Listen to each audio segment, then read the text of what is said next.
Hello guys, welcome back to this channel. In this today's tutorial, I'm going to show you how we can activate full screen gesture on Android phone, especially on Samsung Galaxy phone.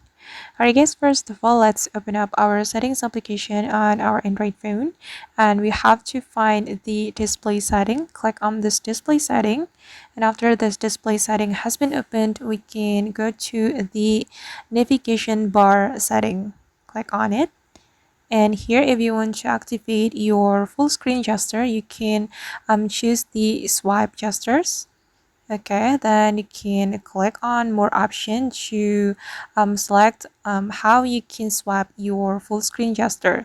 You can choose swipe from bottom or swipe from sides and bottom.